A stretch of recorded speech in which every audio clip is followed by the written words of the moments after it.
ধর্ম সারা পৃথিবীতে নাজেল হয়েছে, সেই ধর্মটার নাম ইসলাম ধর্ম। তারা কিন্তু তাদের কোরআন, আমাদের এখানে এই ব্যাগের মধ্যে কোরআন আছে, কোরআন আপনার কাছেও আছে, গুগল সার্চ করলে আপনি পেয়ে যাবেন। আমি একদম পৃষ্ঠা ভালো করে ওখান থেকে ফটোকপি করে করে রেখে দিচ্ছি। ওখানে লেখা, হে মুসলমানগণ, অমুসলমানদের কখনো বন্ধু বলিয়া মানিয়া লইবে না, কাফেরদের যেখানে পাইবে সেখানে বন্দী করিবে, নির্মমভাবে হত্যা করিবে। তারা প্রসঙ্গ ছাড়াই পবিত্র কোরআনের বিভিন্ন উদ্ধৃতি দেয়। আর পবিত্র কোরআনের একটি আয়াত যেটা সমালোচকদের খুব পছন্দ, সেটা পবিত্র কোরআনের সূরা তাওবার 5 নম্বর আয়াত। বলা হয়েছে, যখনই তোমরা কোনো কাফিরকে দেখবে তাকে মেরে ফেলবে। আর যদি কোরআন খোলেন এই আয়াতটা দেখবেন, অনুবাদটাও দেখতে পাবেন, যখনই তোমরা কোনো কাফিরকে দেখবে তাকে মেরে ফেলবে। তবে এটা প্রসঙ্গ ছাড়া উদ্ধৃতি। তারা কোরআনের আয়াতের উদ্ধৃতি দেয় কোনো প্রসঙ্গ ছাড়া, হাদিসের উদ্ধৃতিও দেয় প্রসঙ্গ ছাড়া। এই প্রসঙ্গটা এর প্রথম দিকের আয়াতে আছে। বলা হয়েছে যে একটা শান্তি চুক্তি হয়েছিল সেখানকার মুসলিম আর মক্কার মুশরিকদের ভেতর, আর মক্কার মুশরিকরা পরে এই শান্তি চুক্তির শর্তগুলো ভেঙেছিল। আর তখন আল্লাহ সুবহানাহু ওয়া তাআলা পবিত্র কোরআনের সূরা তাওবার 5 নম্বর আয়াত নাজিল করলেন। তিনি এখানে মক্কার মুশরিকদের উদ্দেশ্যে চূড়ান্ত প্রস্তাবটা দিয়েছেন, তোমরা আগামী 4 মাসের মধ্যে সব ভুল শুধরে ফেলো, তা না হলে তোমাদের যুদ্ধ করতে হবে। আর সেই যুদ্ধক্ষেত্রে আল্লাহ বলেছেন মুসলিমদের উদ্দেশ্যে, তোমরা ভয় পেও না, যুদ্ধ করো, যেখানে তোমাদের শত্রুদের দেখবে মেরে ফেলো। যে কোনো আর্মি জেনারেল সৈন্যদের মনোবল বাড়ানোর জন্য স্বাভাবিকভাবে এই কথা বলবেন, যেখানে শত্রুদের দেখো মেরে ফেলো। এই কথা বলবেন না যেখানে শত্রুদের দেখো সেখানে তোমরা মরে যাও। তাই এখানে যুদ্ধক্ষেত্রের কথা বলা হচ্ছে। আল্লাহ সুবহানাহু ওয়া তাআলা বলেছেন যে যখনই যুদ্ধক্ষেত্রে শত্রুরা তোমাকে আক্রমণ করতে আসবে তোমরা ভয় পেও না, যুদ্ধ করো, আর তাদের দেখলেই মেরে ফেলো। চিন্তা করেন, এখনো যদি আমেরিকা আর ভিয়েতনামে যুদ্ধটা চলতে থাকতো আর আমেরিকার প্রেসিডেন্ট বলতেন তোমরা যুদ্ধক্ষেত্রে উৎসাহিত করার জন্য সৈন্যদের বলবেন, বা কোন আর্মি জেনারেল বলতেন যেখানে তোমরা দেখবে কোনো ভিয়েতনামিকে তাকে মেরে ফেলো, এটাই প্রসঙ্গ। কিন্তু যদি প্রসঙ্গ ছাড়া বলি যে আজকে আমেরিকার প্রেসিডেন্ট বলছে যেখানেই তোমরা ভিয়েতনামিকে দেখবে তাকে মেরে ফেলো, আমেরিকার প্রেসিডেন্ট একটা কসাই, এটা প্রসঙ্গ ছাড়া উদ্ধৃতি। আর সব সমালোচককেই দেখেছি হয় এখানেই শেষ করে, নয়তো একটা আয়াত বাদ দিয়ে যায়। আর অরুণ সুরি, ইসলামের একজন বিখ্যাত সমালোচক, ইন্ডিয়ায় অর্থাৎ আমার দেশে, তিনি তার বইতে লিখেছেন দ্য ওয়ার্ল্ড অফ ফতোয়াত।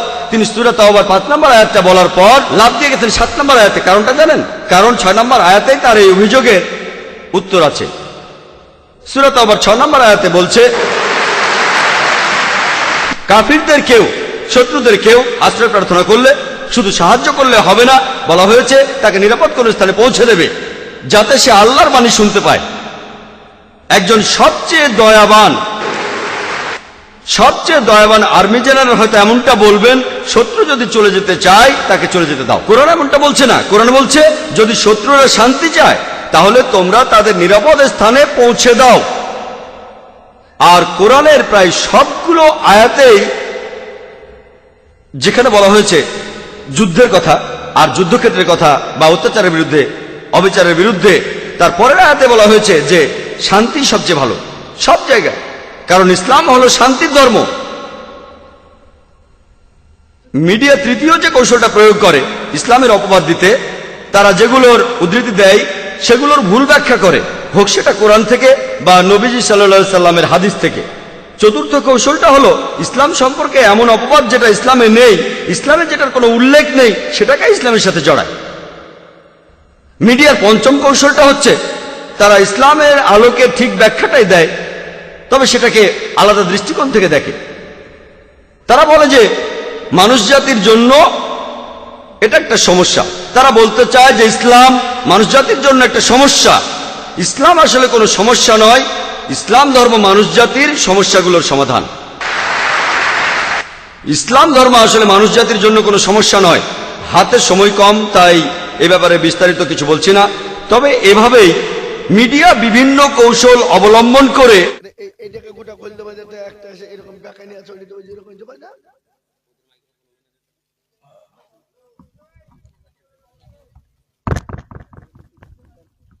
হ্যাঁ, লাগিয়ে দেবো বলে।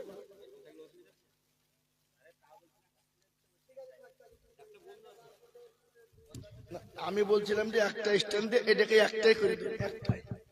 এটা পুরোটাই খুলে নেবে, খুলে নেবে, অসুবিধাকে চুমটা দিবে, তাহলে আমি বুঝে শান্তি পাবো নাকি।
ব্যাস, ঠিক আছে, যাও দেখছি, ঠিক আছে। আলহামদুলিল্লাহ।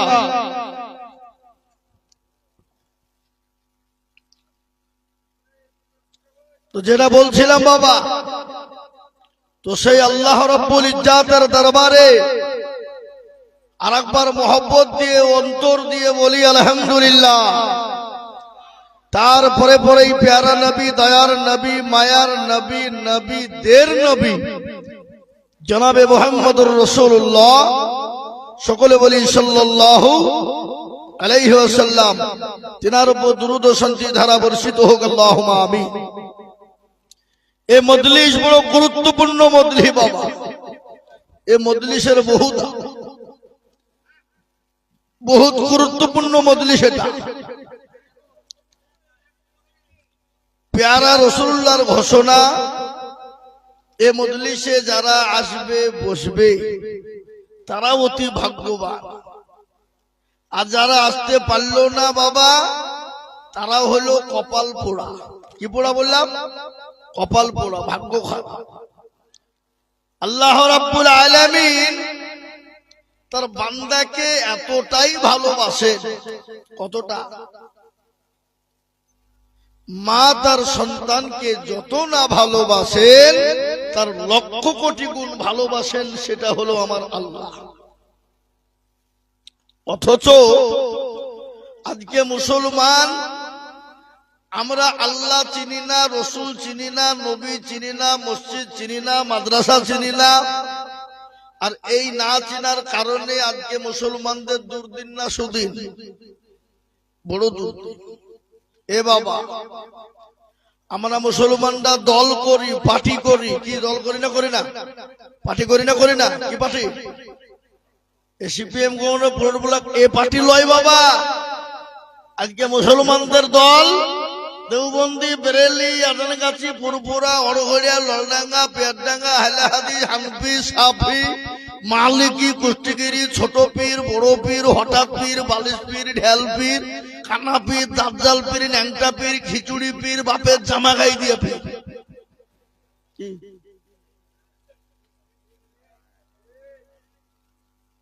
আজকে আমাদের দলের শেষ নাই।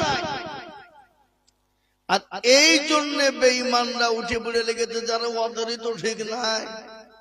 আর এর জন্য ভাবছি আজকে আমাদেরকে চামচিকে তো লাথি মারছে। কি বলছেন বলেন? মারছে না?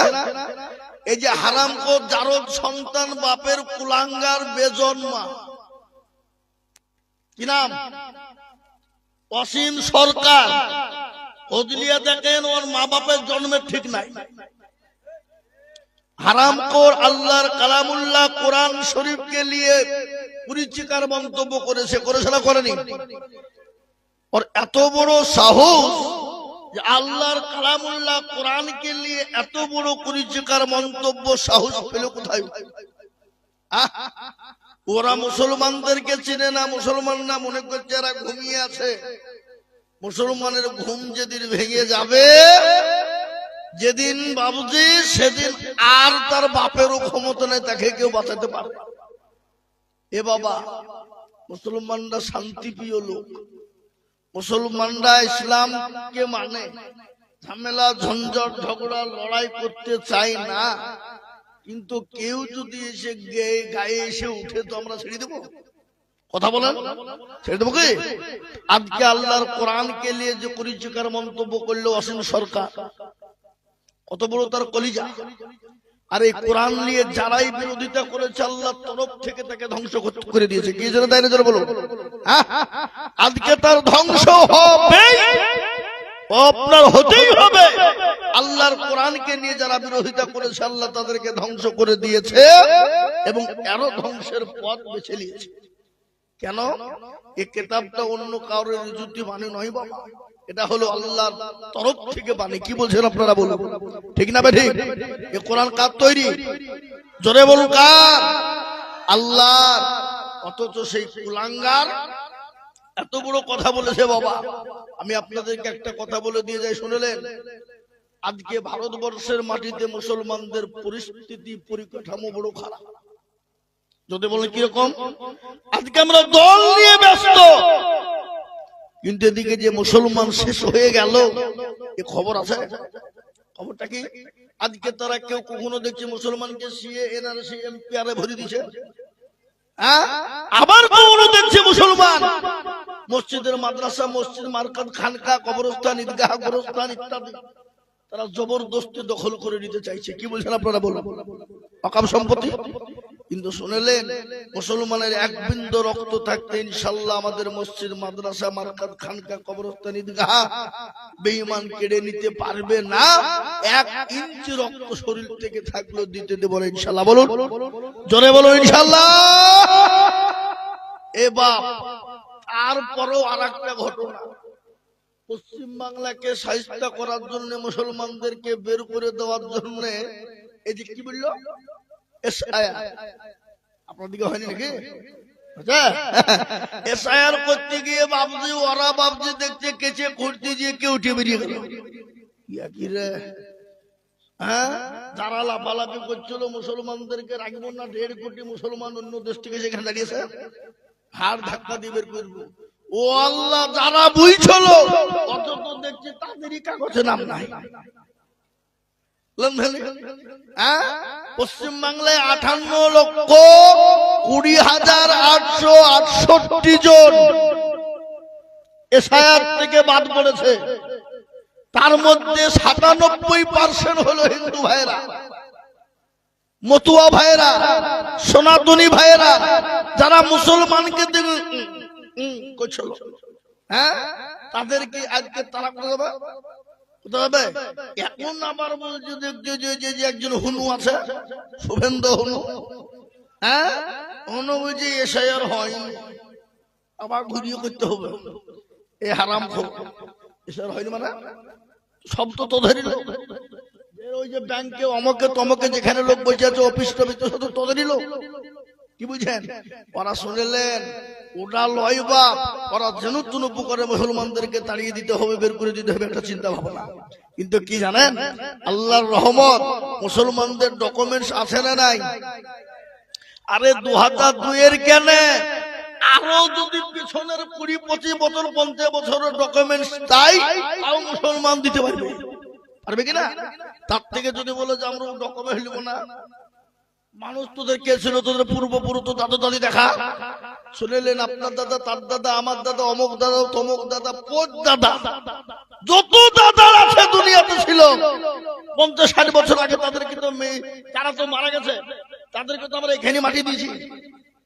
তাদেরকে মাংস গোলা পচে গেল, হাড় তো আসে না নাই, হাড় গোলাকে তুলে নিয়ে এসে যদি মেশিনে ভরি দিই, বলে দিবে এরা কোথাকার প্রোডাক্ট, বলে দিবে না, দেবে না, কোথায় জন্ম বলবে কিনা। কিন্তু আমরা যদি বলি তোরা দেখা কই তোর বাপ দাদা 14 পুরুষ দেখি, বাপ দাদা ভাবে তারা তো পুড়িয়ে ছাই করে দাঁত মাদুর করে ফেলেছে। কি বুঝছেন আপনারা বলুন? আচ্ছা আচ্ছা, তাহলে আমাদেরকে কোন দিক দিয়ে তারা যখন পাচ্ছে না বাবজি, বিভিন্ন কায়দা কৌশল, কিন্তু শুনলেন এই দেশটা হলো মুসলমান, মুসলমানদের পূর্বপুরুষকে সর্বপ্রথম যিনি ভারত পৃথিবীর জমিনে এসেছিলেন, তিনার নাম কি গো? আদম আলাইহিস সালাম। তিনি তো ভারতের মাটিতে পা দিয়েছিলেন প্রথমে। ওয়ালাকাদ কাররামনা বানি আদম, সেই আদম নবীর সন্তান আওলাদ হলাম আমরা। এই দেশ থেকে আমাদেরকে বের করে দেব অত সহজ নয়। এই দেশটা হলো কাদের? হিন্দু, মুসলমান, শিখ, ঈসাই, সবারই দেশ। এটা হলো রবীন্দ্রনাথ ঠাকুরের দেশ, এটা হলো কবি নজরুল ইসলামের দেশ, এটা হলো মৌলানা আবুল কালাম আজাদের দেশ, এটা হলো মৌলানা হিফজুর রহমানের দেশ, এটা হলো মৌলানা শওকত আলীর দেশ, এটা হলো মৌলানা হুসাইন আহমেদ মাদানির দেশ, এটা হলো রাজীব গান্ধীর দেশ, এটা হলো মহাত্মা গান্ধীর দেশ। আমাদের কাজকে তোমরা দেশের প্রেম দেখাচ্ছ। সেদিনকে ওই ব্রিগেড ময়দানে কি হলো? গীতা পাঠ হলো, 5 লক্ষ ভাইদেরকে নিয়ে গীতা পাঠ করা হলো। সাংবাদিক বলছে জনগণনা বলো ধরে তুমি কেমন দেশের প্রেমী, আমি জানি না। তুমি দেশের প্রধানমন্ত্রীকে বলো, বলতে পারবো না। দেশের রাষ্ট্রপতিকে বলো, জানি না। তুমি যে দেশে এসেছো সে দেশের মুখ্যমন্ত্রীর নাম কি জানে না। বুঝতে পেরেছেন না? পারেননি? মুসলমানদেরকে আজকে দেশপ্রেম দেখাবে। এই দেশের জন্য রক্ত দিয়েছে কারা? কেজি নয়, কুইন্টাল নয়, টন টন টন রক্ত দিয়েছে এই ভারতের জন্য মুসলমানেরা। একদিনে দিল্লি থেকে লাহোর পর্যন্ত 57,000 উলামাকে তাদের গর্দানকে কেটে নিয়ে গাছে ঝুলিয়ে দিয়েছিল এই দেশের জন্য ইংরেজরা। আজকে তাদেরকে দেশের প্রেম দেখা, তোমাদেরকে দেশের সংবিধানের জনগণ হাতে বললে একটু বলি আর মারছ না। এই প্রেম কাকে বলে? দেশের প্রেম মুসলমানদের কাছে শিখে যাও। আর একটা শুনলেন, আজকে আমাদেরকে তারা বুঝে বিদেশি। আরে এ দেশের জন্ম আমাদের, আর আমাদেরকে বিদেশি বলিতে দিবে? আচ্ছা বলুন তো, আদবানির বাড়ি কোথায়? পাকিস্তান। ইন্ডিয়াতে এসে হয়ে গেল স্বদেশী। অটল বিহারীর বাড়ি হলো পাকিস্তান, ইন্ডিয়াতে এসে হয়ে গেল স্বদেশী। সোনিয়া গান্ধীর বাড়ি হলো ইটালি, ইন্ডিয়াতে এসে হয়ে গেল স্বদেশী। বুদ্ধ বাবু জ্যোতি বাবুর বাড়ি হলো বাংলাদেশ, বিমান বসুর বাড়ি হলো বাংলাদেশ, ভারতে সে এসে হয়ে গেল স্বদেশী। অধীর বাবু প্রণব বাবুর বাড়ি হলো বাংলাদেশ, ভারতে এসে হয়ে গেল স্বদেশী। মিঠুন চক্রবর্তীর বাড়ি হলো বাংলাদেশ, ইন্ডিয়াতে এসে হয়ে গেল স্বদেশী। আর আমরা ইন্ডিয়াতে জন্ম নিয়ে আমরাই নাকি বিদেশি। সিঙ্গড়ার ভিতরে গেল ঢুকলো কি করে? এ বাবা, সিঙ্গড়ার ভিতরে আলু কি করে ঢুকলো? বুঝলেন? এ বাবা, এটা নাই। আজকে মুসলমান দেখলে গা চুলকায়। বাংলাদেশে ওপার একটা দেশ, সে দেশে দীপু দাসকে মারা হলো, আগুন জ্বালিয়ে পুড়িয়ে দেওয়া হলো। এটা ইসলাম পছন্দ করে না, ইসলাম অন্যায়কে প্রশ্রয় দেয় না। কেউ যদি অন্যায় করে তাকে প্রশাসনের হাতে তুলে দাও, তাকে তার আদালতে তুলে দাও, তাকে তার সঠিক বিচারের জায়গায় পৌঁছে দাও। যারা আপনার পুড়িয়ে দিয়ে মেরে দিয়েছে দীপু দাসকে, এটা অন্যায়, এটা গুরুতর অন্যায়, এটা বড় খারাপ। এটা ইসলাম কিন্তু মেনে নেয় না, এটা ইসলাম কখনো প্রশ্রয় দেয় না, এখানে ইসলাম কখনো আশ্রয় দেয় না। ইসলাম কোনোদিন বলে নাই, কোনোদিন বলে নাই কাউকে হত্যা করে আগুন লাগিয়ে পুড়িয়ে দাও। এটা কেউ বলে না, ইসলাম বলে না। কিন্তু যারা পুড়িয়েছে মেরেছে, অন্যায় করেছে না করে নিজেরা বলুন? খারাপ করেছে না করে নিজেরা বলুন? এটা অন্যায়, এটা গুরুতর অন্যায় করেছে। কিন্তু আমার দেশে যে 38 জন মুসলমানকে বিনি অন্যায়, বিনি কারণে, বিনি অত্যাচারে, গতকালকে আমার দেশের মুর্শিদাবাদ জুয়েল রানা বলে নাম, জঙ্গিপুরে উড়িষ্যায় কাজে ছিল, তাকে পিটিয়ে হত্যা করেছে। করেছে না করেনি? আফরাজুলকে, মালদার আফরাজুলকে রাজস্থানে আগুন দিয়ে জ্বালিয়ে পুড়িয়ে দেওয়া হলো। তাদের কোনো বিচার নাই। আমার দেশের কিছু বেয়াদব মায়ের চেয়ে মাসির দরদ বেশি বলে, নিজের দেশের মহব্বত নাই, অন্য দেশের মহব্বত নিয়ে তারা পাগলা। কি বুঝেন আপনারা? বলেন ঠিক না ভাই? আজকে আমি আপনাদেরকে বলি, আজকে তোমরা মুসলমানদেরকে দেখতে পারো, আজকে তোমরা মন্দির করবা, করলে কোনো ব্যাপার না, আর মুসলমান মসজিদ করলে তোমাদের চুলকে। কি বুঝেন আপনারা? বলেন ঠিক না ভাই? আজকে বলেন তো, মসজিদ তৈরি হয়েছে কোথা? ও আল্লাহ, এই মসজিদ তৈরি করতে চুলকানি শেষ নাই গো। কাউরে দেখছি দাগ, কাউরে দেখছি একজিমা, কাউরে দেখছি চুলকানি, কাউরে দেখছি বাবজিকে বলে ওই অ্যালার্জি, কেউ দেখছি চুলকাতে চুলকাতে কাপড় মাথায় বাঁধছে, নিজ চলপল করছে। মুসলমানরা মসজিদ করবে, মাদ্রাসা করবে, মক্তব করবে, মারকাজ করবে, ওটা তাদের নিজের সম্পদ, নিজের টাকা দিয়ে বানাবে। কি বলছেন আপনারা? বলুন ঠিক না ভাই? আপনারা এই যে এই গাকুন্দার এই যে বড় মসজিদ করেছেন, কোনদিন রোডের উপর জিজ্ঞেস করেছেন কোন হিন্দু ভাইকে আমরা মসজিদ সাদ করতে পারেন 2 কুইন্টাল লড় দাও? বলেছেন আপনারা? তাহলে যে জাতি অন্য জাতির কাছে হাত পেতে মসজিদ বানায় না, সে জাতি মসজিদ তৈরি করলে তো তোমার চুলকানি কেন? তোমার চুলকানি কেন? এই দেশটা তোমার বাবার দেশ নয়। যে কেউ তো মসজিদ বানাতে পারে। তোমরা আমাদের বাবরি মসজিদ ভেঙে দিলে, বাবরি মসজিদ ভেঙে দিয়ে সুপ্রিম কোর্টে আমরা 4 বার জিতলাম, তারপরেও আমরা বুকে ক্ষত বিক্ষত রেখে আমরা মেনে নিয়েছি মাথা পেতে। এখন আমাদেরকে আমাদের জমি কেড়ে নিয়ে আমাদেরকে ভিক্ষা দিচ্ছ 3 একর জমি। বাবরি মসজিদ আমরা কোথায় করব আর না করবো এটা তোমাকে বলতে হবে। তুমি কে? হরিদাস পাল?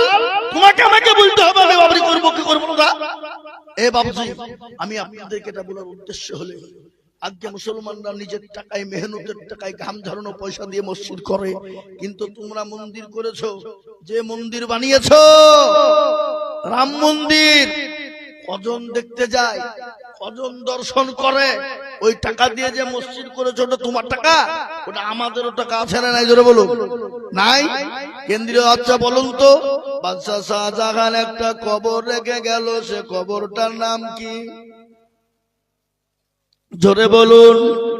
সে কবরটার নাম হলো তাজমহল, যেখানে কোটি কোটি কোটি টাকা ইনকাম হয়, ওটা কেন্দ্রীয় সরকার ভোগ করে। লালকেল্লায় কোটি কোটি টাকা ইনকাম হয়, ওটা কেন্দ্রীয় সরকার ভোগ করে। আপনার কি বলে কুতুব মিনার, ওখানে কোটি কোটি টাকা ইনকাম হয়, ওটা কেন্দ্রীয় সরকার ভোগ করে। পশ্চিম বাংলায় চলে আসুন, মুর্শিদাবাদের মাটিতে নবাব সিরাজউদ্দৌলা একটা কবর করে গেল, যে কবরটা হলো হাজারদুয়ারি। আছে না নাই? আপনারা দেখেছেন না দেখেননি? হাজারদুয়ারি কেনে কোটি কোটি টাকা ইনকাম হয়, ওটা রাজ্য সরকার ভোগ করে। কলকাতা ভিক্টোরিয়া, কলকাতা আপনার সায়েন্স সিটি, ইডেন গার্ডের মাঠে যত ইনকাম হয়, ওটা রাজ্য সরকার ভোগ করে। মুসলমান শুনে নাও, হাইকোর্ট যেখানে হাওড়া হাইকোর্ট রয়েছে, ওখানে যত কোটি কোটি টাকা ইনকাম হয়, ওটা রাজ্য সরকার ভোগ করে। ওই টাকায় তুমি জগন্নাথ মন্দির করেছো, তুমি রাম মন্দির করেছো, ওটা মুসলমানদেরও টাকা আছে। আর নিজেরা মুসলমানরা রক্ত পানি পয়সা দিয়ে মসজিদ বানাবে, ঘাম ঝরানো পয়সা দেবে, এতে তোমাদের চুলকানি কেন হবে? এটার মানে হলো কি, মুসলমানকে মসজিদ করতে দেবা না, মুসলমানদের মসজিদ কেড়ে নিতে যাবা, মুসলমানদের মাদ্রাসা ভেঙে দিতে যাবা। কিন্তু শুনে নাও, আল্লাহ মানুষকে ছাড় দেয় কিন্তু ছেড়ে দেয় না। কাবা শরীফকে আবরাহা ধ্বংস করতে চেয়েছিল, কাবার মালিক যিনি, তিনি হেফাজত করেছিলেন, তিনি হলেন আমার আল্লাহ। আজকে যারা মসজিদ মাদ্রাসা কেড়ে নিতে চায়, মসজিদ মাদ্রাসা মার্কান খানকা কেড়ে নিতে চায়, আমি তাদেরকে বলবো, শুনে নাও, আমাদের একজন স্রষ্টা আছে, আমাদের প্রতিপালক আছে, আমাদের রব আছে। আল্লাহ নিজেই বলে দিলেন, হাক্কান আলাইনা নাসরুল মুমিনিন। আল্লাহ বলে, বান্দা আমার হয়ে যাও, আমার দিকে চলে এসো, আমি আল্লাহ তোমার জান এবং মাল, আমি আল্লাহ সমস্ত জিনিসের দায়িত্ব নিলাম। বলেন যে আল্লাহ বাবরি মসজিদ, যে আল্লাহ কাবা শরীফকে হেফাজত করতে পারে, সে আল্লাহ এই দেশের মসজিদ হেফাজত করতে পারে না? পারে না? আল্লাহ মানুষকে ছাড়ে দেয় কিন্তু ছেড়ে দেয় না। আমি আপনাদেরকে বলে দিই বন্ধু, বলুন সে আল্লাহ আছে না নাই? সে আল্লাহ বৃদ্ধা হয়ে গেছে বুঝি? সে আল্লাহ বুড়ো হয়ে গেছে? সে আল্লাহর শক্তি কমে গেছে? না না না, যে আল্লাহ ছিল, আছে, আগামী তো থাকবে।